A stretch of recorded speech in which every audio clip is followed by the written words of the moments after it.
走进南庄老街这一座南庄大戏院，总是会让游客停下脚步，因为好像掉进时光隧道。铁马广告箱、老电影海报，连戏院里头也全部都是老玩意儿。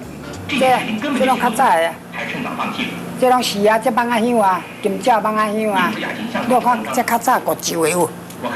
老板如数家珍，这全都是他的收藏。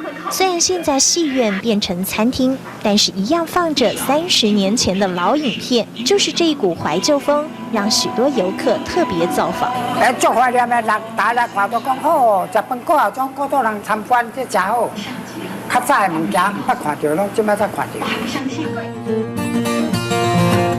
人来人往的小巷弄，就是南庄有名的桂花巷。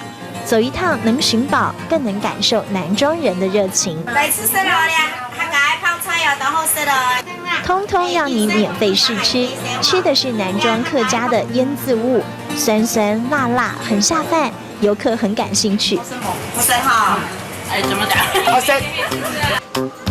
还有南庄桂花酿也能品尝，周休2日，让游客可以放松心情。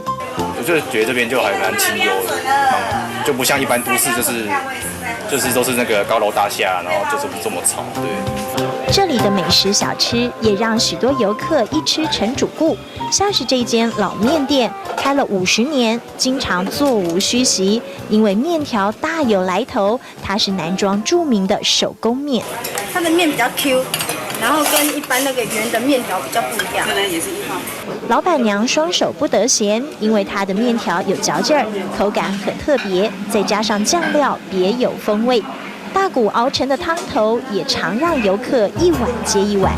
除了桂花巷，也可以到喜山坑，感受当年客家妇女边洗衣边话家常的情境。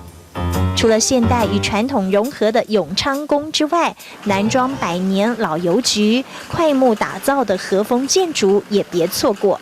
在台湾的话只有2栋，一栋呢是在我们南庄，另外一栋呢就要跑到坐飞机或坐船到澎湖才看得到。拿着明信片，还有提供邮递服务，让游客可以记录游玩的好心情。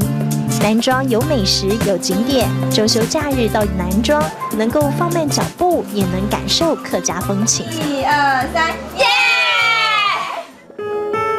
旧海报里的色彩是南庄的流金岁月，手工面中的嚼劲儿是客庄的美食缩影。